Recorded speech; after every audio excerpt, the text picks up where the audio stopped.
Assalomu alaykum, hurmatli kanalimiz kuzatuvchilari. 2022-yildan 2025-yilgacha matematika milliy sertifikat imtihonida tushgan original test savollarini ishlanish yo'lini o'rganib chiqamiz. Bugun milliy sertifikat imtihonlarida tushgan birinchi savollarni ishlanish yo'lini o'rganamiz. Imtihongacha Xudo xohlasa hamma savollarni ishlanish yo'lini o'rganib chiqishga harakat qilamiz.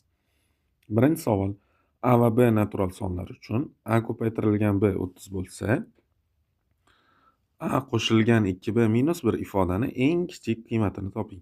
Bu ifodamiz eng kichik bo'lishi uchun 2 ko'paytirilgan b, mana shu ko'paytmamiz imkon qadar eng kichigi bo'lishi kerak. Shu b ni kichigini tanlasak, demak shunda ifodamiz kichikroq bo'ladi va o'sha paytda a ham katta bo'lib ketmasligi kerak.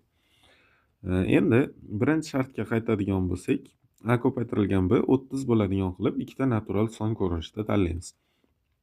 b ni o'rniga 1 olganimizda a ni o'rniga 30, b ni o'rniga 2 olganimizda a ni o'rniga 15, b ni o'rniga 3, a ni o'rniga 10, b ni o'rniga 5, a ni o'rniga 6 oldik. Endi qo'yib tekshiradigan bo'lsak, 30 qo'shilgan 2 ko'paytirilgan 1 minus 1 bo'ladi. Bu 31 bo'ladi. Keyingisi 15 qo'shilgan 2 ko'paytirilgan 2 minus 1.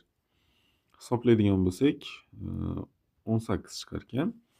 Endi 10 qo'shilgan 2 ko'paytirilgan 3 minus 1. Hisoblasak 15 chiqyapti.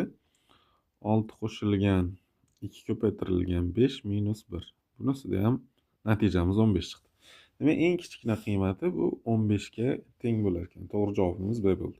Ikkinchi savol: A, B, C turli raqamlar bo'lsa, demak turli har xil raqamlar bo'lsa, 100 ko'paytirilgan A, 10 ko'paytirilgan B va qo'shilgan C ni eng katta qiymatini toping. Demak, eng katta qiymat bo'lishi uchun biz ko'paytirganimizda eng katta sonlar chiqishi kerak.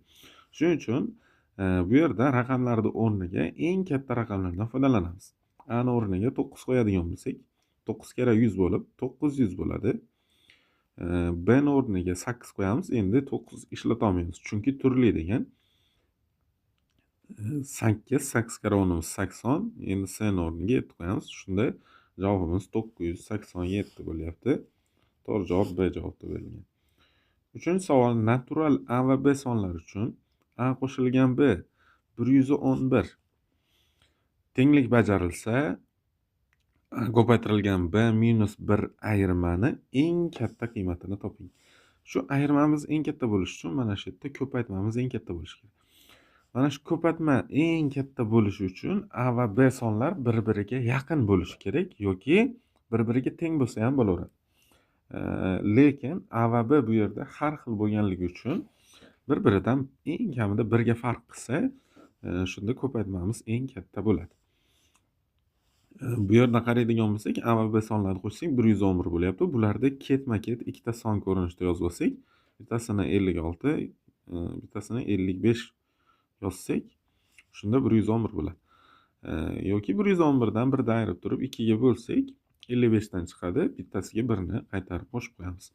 Endi 56 ko'paytirilgan 55 hisoblaymiz.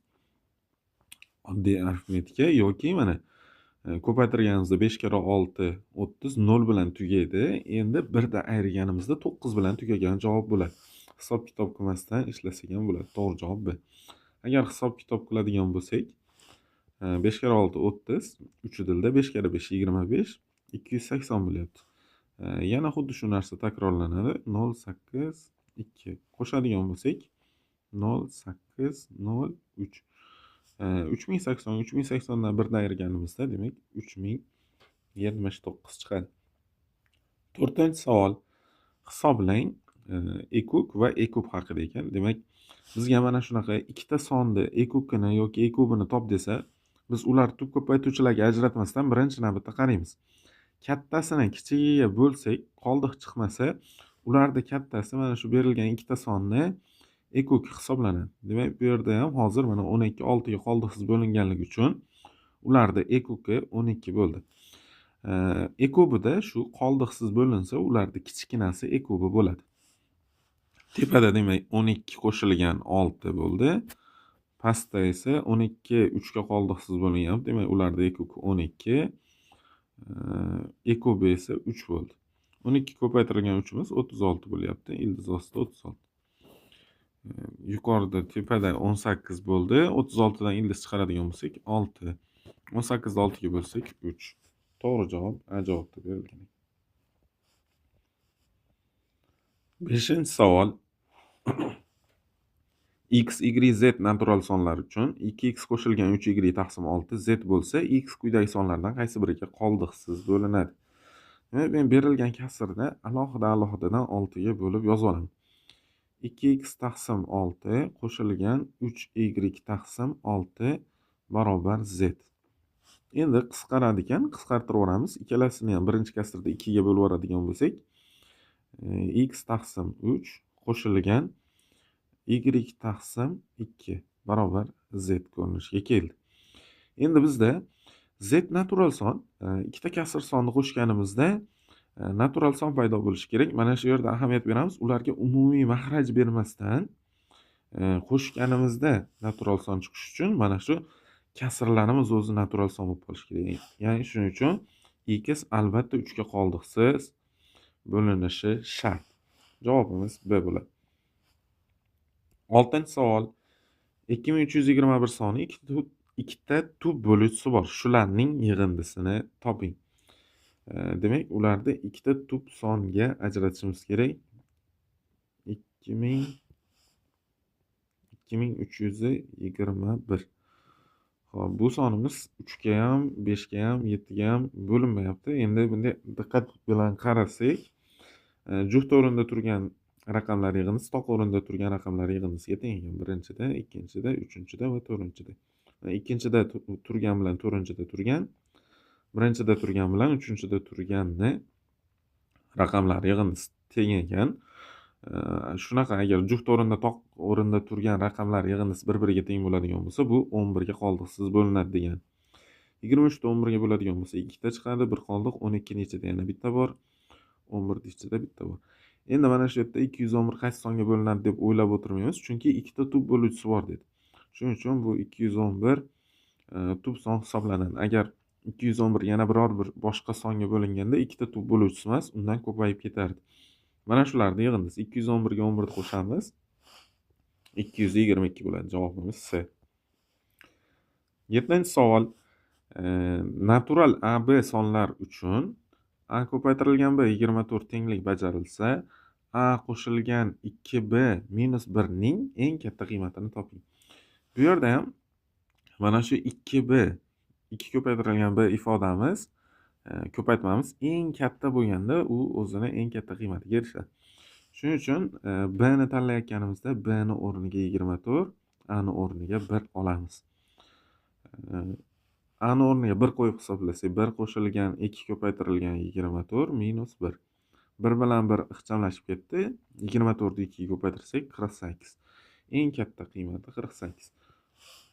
Javobimiz D javobda. 8-savol. Mana shu ko'rinishdagi 6 xonali sonlar orasida 36 ga qoldiqsiz bo'linadiganlari nechta? Hop, 36 ga qoldiqsiz bo'linish belgisi bu son 36 ga qoldiqsiz bo'linish uchun bir vaqt o'zida 4 ga ham, 9 ga ham bo'linish kerak. 4 ga bo'linish qoidasi bo'yicha mana shu oxiridagi AB 4 ga qoldiqsiz bo'linish kerak.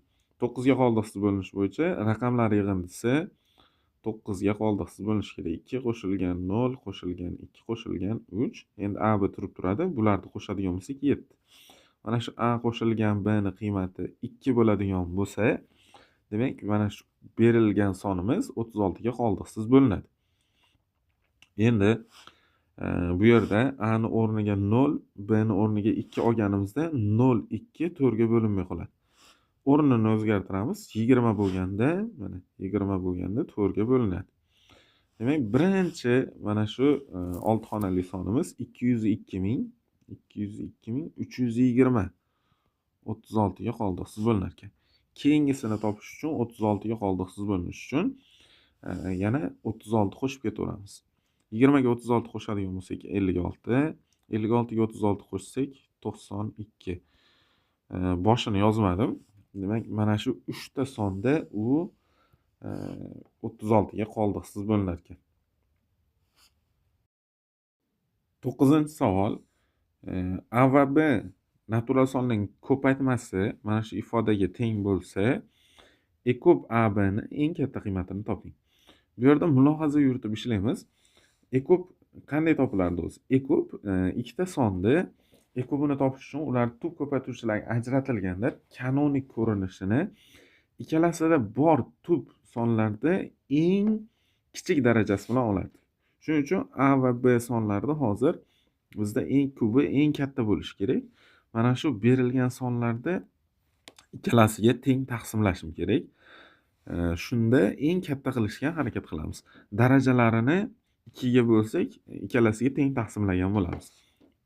A da demak 3/4 bo'lyapti. A bilan B ga uni 3 kvadrati va yana 3 ni kvadrati deb yozamiz.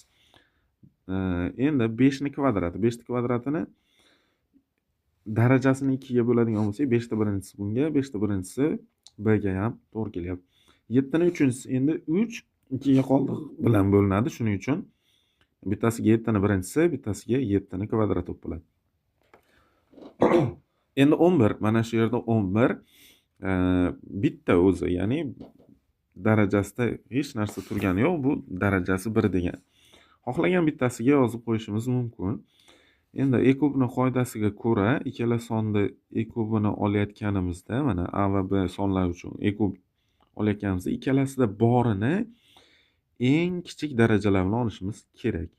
E ko'kda eng katta darajalari bilan qatnashmaganini ham olaveramiz. Demak, 3 ni kvadrati, 5 ni birinchisi va 7 ni birinchisini olamiz. 3 kvadrati 9, 9 kara 5 kara 7. 9 kara 5imiz 45, 45 kara 7imiz 7 kara 5 35, 5 ni yozamiz 3 dilda. 4 kara 7 28, dildagi 3 bilan 31, 315. To'g'ri javob C javob bo'lyapti. 10-savol. ABCD turli raqamlar bo'lib, mana shu ifodamiz 5000 ga teng bo'lsa, bizdan topish talab etilyapti. A ko'paytirilgan B minus D ko'paytirilgan F qo'shilgan C ni qiymatini. Bu yerda hop A larni o'rniga har xil raqamlar olamiz. A, B, C, D larni o'rniga. Hozir A ni o'rniga 6 olganimizda, B ni o'rniga 9 olganimizda 6666 dan 999 dan ayirganimizda 5000 dan katta son chiqadi. Shuning uchun A ni o'rniga 5 olamiz. A ni o'rniga 5 olganimizda bu 5555. B ni o'rniga endi 9 olmaymizda, 9 olsak 5000 dan kichirayib ketadi. B ni o'rniga 6 olamiz. Demak, yozib ishlab ko'ramiz. 5555 ayrilgan 666. Ayiradigan bo'lsak, 15 dan 6 ni ayirsak 9. Bu yerda 4 qolgan. 14 dan 6 ni ayiradigan bo'lsak 8. Bu yerda ham xuddi shunaqa 4 qolgan. 4889 bo'ldi. Endi C ni o'rniga 9 olsak 99 qo'shiladi. Qo'shamiz 99. 9 ga 9 ni qo'shsak 18 bir dilda. Bu yer ham 18 bo'ldi. 9 4988. Endi mana shu D bilan F ni qo'shganimizda 12 bo'ladigan bo'lsa, bu 5000 ga aylanadi. Demak, D bilan F ni o'rniga biz mana shu yerda ishlatmaganlarimizni olamiz. Bittasiga 4, bittasiga 8 olaylik. 8 ga 4 ni qo'shsak 12 bo'ladi. Endi bizga berilgan qiymatlar topildi. A ni o'rniga 5, B ni o'rniga 6, minus D ni o'rniga 4, F ni o'rniga 8, qo'shilgan C ni o'rniga 9. 5 kara 6imiz 30, ayrilgan 4 kara 8 32, qo'shilgan 9. 30 ga 9 ni qo'shadigan bo'lsak 39, undan 32 ni ayirsak 7 chiqadi javobimiz. Mana shu yerda mana D bilan F ni o'rniga tanlaganimizda ahamiyati yo'q ekanda, mana 8 bilan 4 o'rnalishgani bilan bu ko'paytmada ham o'rnalishgani bilan baribir qiymati bir xil chiqadi. To'g'ri javob C javob bo'ldi. 11-savol. Agar A, B raqamlar uchun shu tenglik o'rinli bo'lsa, 2A plus B ni toping deyapti. Xo'p, demak, A va B raqam, bunga ahamiyat beramiz. B ni o'rniga hozir mana shu joyga qaysi raqamni qo'ysak 11 bilan qisqarib ketadi. Demak, hech qaysi raqamni qo'ysak 11 bilan qisqarib ketmaydi. Faqatgina B ni o'rniga 0 qo'yganimizda ko'paytmamiz 0 ga aylanadi. Shuning uchun 5 ko'paytirilgan 9 qo'shilgan 5 taqsim 11 ko'paytirilgan 0 olamiz. Shunda natijamiz 45 ga teng chiqadi. Endi 2a plus b ni qiymatini toping. A ni o'rniga 9 olganimiz uchun 2 ko'paytirilgan 9 plus 0. Bu 18 ga teng bo'ldi qiymatimiz. Javobimiz B bo'ldi. 12-savol. Agar a va b natural sonlar uchun mana shu tenglik o'rinli bo'lsa, ekuk a b ni eng kichik qiymatini toping. Hop, ekukni topayotganimizda ikkalasida borini ham yo'g'ini ham eng katta daraja bilan olardik. Shuning uchun biz mana shu berilgan ko'paytmadagi darajalarni ikkalasiga tengdan qilib taqsimlasak, bittasida katta bo'lib ketmaydi. Shunda bizda eng kichik qiymatini olgan bo'lamiz. A son, B son deb yozib olamiz. 2 ni 3-chisi, hop, 3 2 ga qoldig'i bilan bo'linganligi uchun bittasiga 2 ni birinchisi, bittasiga 2 ni ikkinchisi bo'ladi. Bittasiga 3 ni kvadrati, yana bittasiga 3 ni uchinchisi bo'lib qolar ekan. Bunisiga ham 7 ni birinchisi, bunisiga ham 7 ni birinchisi. Endi bizda ekukda ikkalasida borini ham yo'g'ini ham eng katta daraja bilan olishimiz kerak. 2 ni kvadrati 3 ni uchinchisi va 7 ni birinchisi. 2 ni kvadrati bu 4, 3 ni uchinchisi 27 ko'paytirilgan 7. Hop, 27 ni 7 ga ko'paytirib olsak 28, 28 kare 27. 8 kare 7 56, demak 5 tilda, 7 kare 2 14, tildagi bilan 19 bo'ldi. 28 ni 2 ga ko'paytirsak 56. Qo'shamiz. Qo'shsak 6, bu yerda 5, 756 chiqdi. To'g'ri javob demak C javobda berilgan ekan. 13-savol. 42 ni n'inchi darajasi, bu yerda n natural qiymat, natural son qanday eng kichik qiymatida mana shu ifodaga qoldiqsiz bo'linadi. Bu yerda 42 ni n'inchisini biz 6 ko'paytirilgan 7 deb oladigan bo'lsak, 42 ni shu n'inchisi bo'lyapti. Mahrajga endi bo'linishi uchun mana shu 49 va 12 ni yozib olamiz. Xo'p. 49 degani bu 7 ni kvadrati. 7 ni kvadratini bu yerda 5-darajasi ekan. 12 degani 2 ni kvadrati va 3 ni 1-darajasi. Shuni 3-darajasi ekan demak.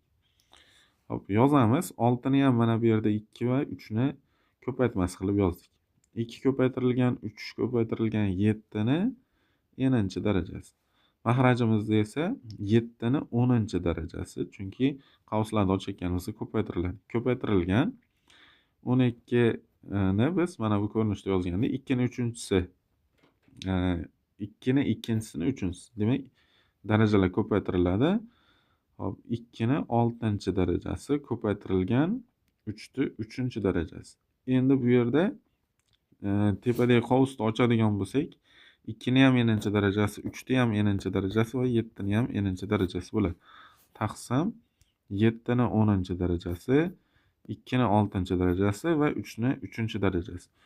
Bu yerda qisqarish uchun albatta 7 lar yo'qolib ketishi kerak. 7 lar yo'qolishi uchun n bu 10 ga teng bo'lishi shart bo'ladi. To'g'ri javob D bo'ldi.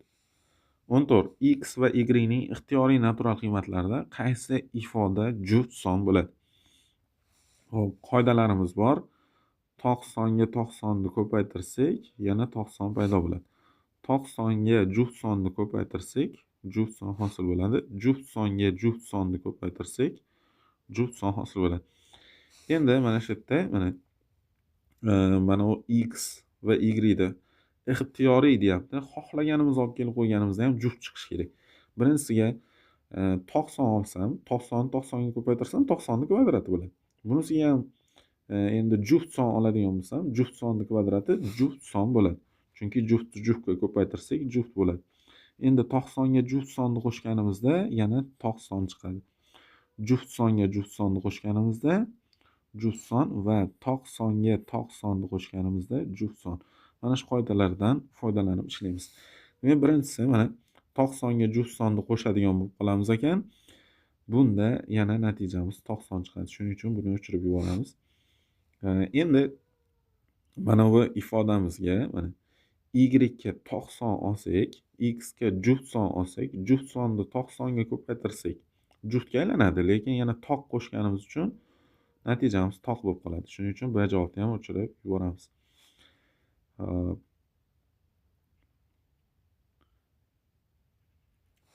Sida x ga ham y ga ham xohlaganimizni tanlab olishimiz mumkin. Demak, x ga biz tog' son, y ga esa juft son tanlasak, qo'shganimizda tog' songa juft sonni qo'shsak, tog' son paydo bo'ladi. X'imiz tog' sonligi uchun tog' songa ko'paytirsak, yana tog' son bo'ladi. Demak, ixtiyoriy qiymatida u juft bo'lmayapti. Mana shunaqa qilib chiqarib yubordik, o'z-o'zidan D javob qoldi. Lekin tekshirib qo'yamiz. Buni o'rniga tog' son, buni o'rniga xohlasangiz juft son oling. Ana shunda qavusni ichi tog' son bo'ladi. Lekin mana bu yerda tog' son ko'paytirilgan juft son bo'lib turib, ko'paytmamiz albatta juftga aylanib ketadi. Juftga aylanib ketganligi uchun bu yoqdagi ko'paytma ham juftga aylanib ketadi. Agar xohlasangiz hammasiga tog' son olgan taqdiringizda ham mana bu ko'paytmalar tog' bo'ladi shunda desangiz, qavusni ichi unda juft son chiqib qoladi. Shuning uchun DC har doim juft bo'ladi. To'g'ri javob D bo'ladi. 15-savol. 2 faktorial qo'shilgan 4 faktorial qo'shilgan 6 faktorial qo'shilgan va hokazo 2024 faktorial yig'indisining oxirgi raqamini toping. Demak, oxirgi raqamini topish uchun biz faktorialni bilishimiz kerak ekan. Faktorial bu yerda 1 dan n gacha ko'paytma degan. Mana 1 dan 1 ko'paytirilgan 2 ko'paytirilgan 3 va hokazo n gacha ko'paytma. 2 faktorialimiz 1 dan 2 gacha ko'paytma. 1 ko'paytirilgan 2 miz 2 bo'ladi. Bu yerda faqat juft faktoriallar olib ketyapti. Demak, 4 faktorialimiz 1 ko'paytirilgan 2 ko'paytirilgan 3 ko'paytirilgan 4. 4 gacha ko'paytma bo'ladi. Demak, u 24 ga teng bo'ladi. Endi 6 faktorialimiz 1 dan 6 gacha ko'paytma. 1 2 3 4 5 6 720 chiqadi. 720. Endi bundan buyog'iga 0 bilan tugaveradi. Chunki 6 faktorialdan buyog'iga mana o'zi 5 faktorialdan boshlab 5 qo'shiladi. 5 ga har qanday juft sonni ko'paytirganimizda u oxirgi raqam 0 bilan tugaydi. Shuning uchun bundan buyog'ida davom etadigan hammasida 0 bo'ladi. Shuning uchun 720 qo'shilgan 24 qo'shilgan 4 ni qo'shsak, oxirgi raqami 4 deymana 2 ni qo'shadigan bo'lsak, oxirgi raqami kelib chiqadi. 4 ga 2 ni qo'shsak 6 bo'ldi. Demak, oxirgi raqami 6. To'g'ri javobimiz A bo'ladi. 16-savol. 88, 95, 96 va A sonlarining o'rta arifmetigi 94 ga teng bo'lsa, A ni qiymatini toping. 88 qo'shilgan 95 qo'shilgan 96 qo'shilgan A taqsim 4 ta son qo'shganimiz uchun 4 ga bo'lamiz o'rta arifmetigini topish uchun. Shu 94 ga teng ekan. Demak, mana shu uchalasini yig'indisini topamiz hozir. 88 ga 95 ni qo'shib 96 ni qo'shadigan bo'lsak, 95 ga 95 ni qo'shsak 190 bo'ladi. 191 bo'ldi. 191 ga 88 ni qo'shadigan bo'lsak, 191 qo'shilgan 88 9, bu yerda 7, 279 qo'shilgan A teng bo'lyapti 94 4 ga ko'paytirib olamiz. 4 kare 4 16. Bir dilda 9 kare 4 36, dildagi bilan 37. Endi A ni topish uchun bu yerda 279 dan ayirib olishimiz kerak. 279 dan ayirsak 16 dan 9 dan ayiradigan bo'lsak 7, bu yerda 6 qoldi. 6 dan 16 dan 7 ni ayirsak 9, 97 ekan. To'g'ri javob D. Demak, A ni qiymati 97 ga teng chiqdi. 17-savol. Hisoblang. Mana shu yerda 50 ta 2 bor ekan, uni 22 ga bo'lganimizda natija qanday chiqadi?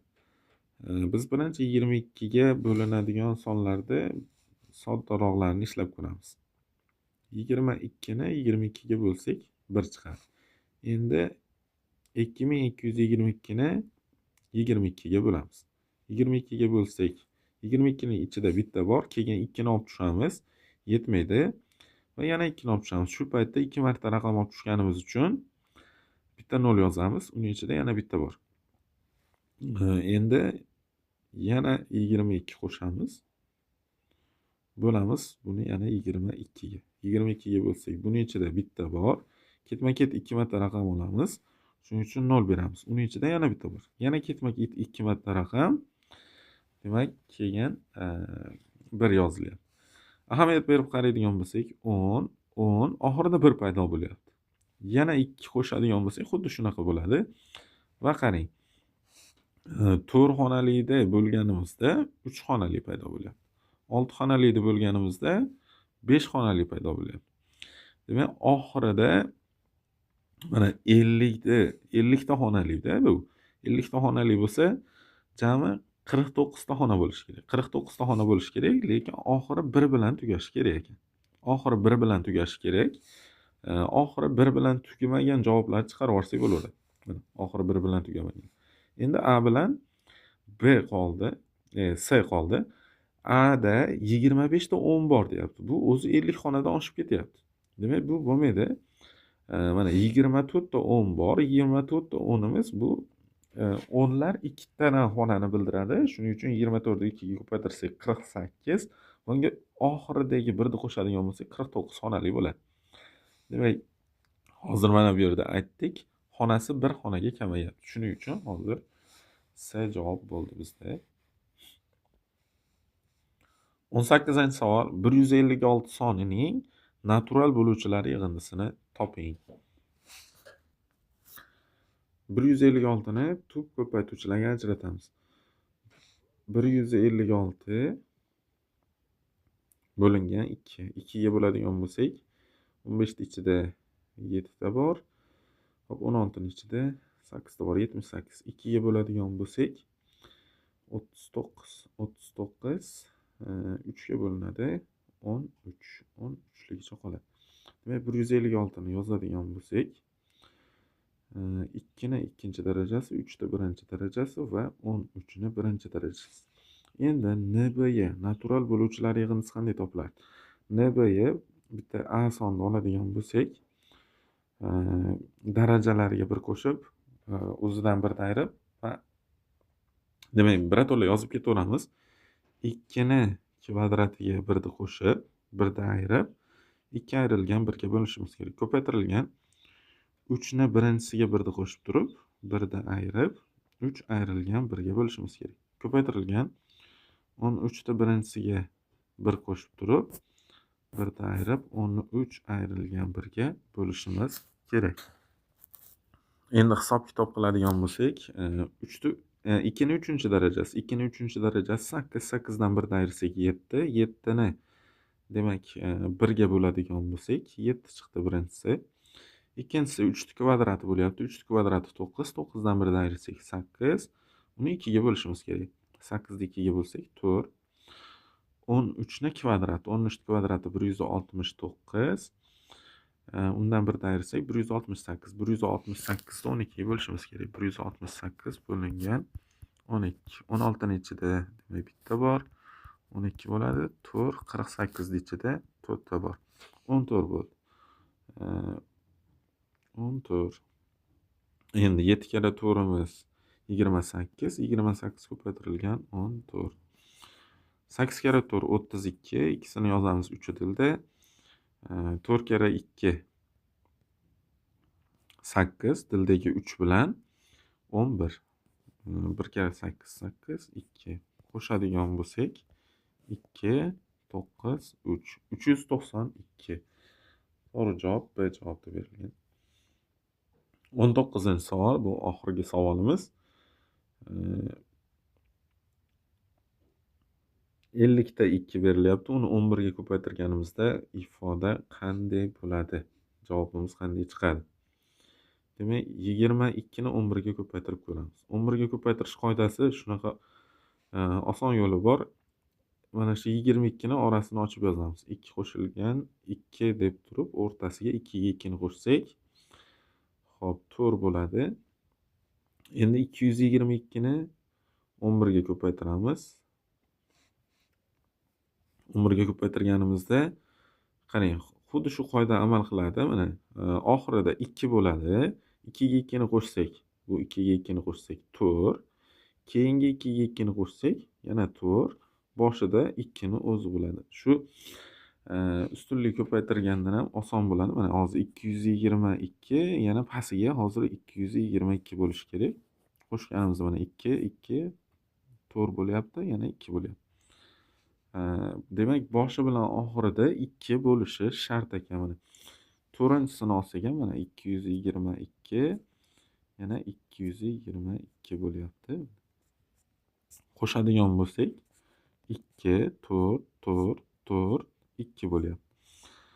Xo'p, 2222 ni 11 ga ko'paytirganimizda boshida 2, oxirida 2 bo'ldida, o'rtada 3 ta 4 bo'ldi.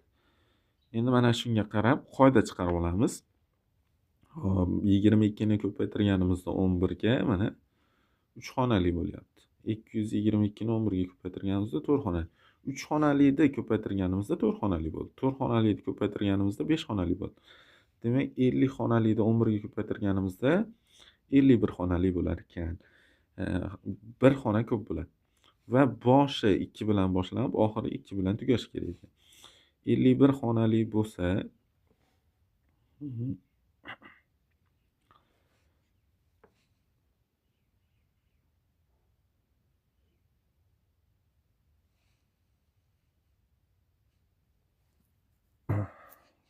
xo'p, 51 xonali bo'ladigan bo'lsa, boshi 2 bilan tugashi kerak, oxiri ham 2 bilan tugashi kerak. Va shu ikkitani ayirib yuborganimizda, demak, qolgani 4 bo'lishi kerak. Shunda bizda A javob bo'lyapti. 49 ta 4 bo'lyapti. 49 ta 4 ga mana 2 dan 2 ta borligi uchun 2 ta qo'shsak 51 ta xona bo'ladi. Javobimiz A bo'ladi.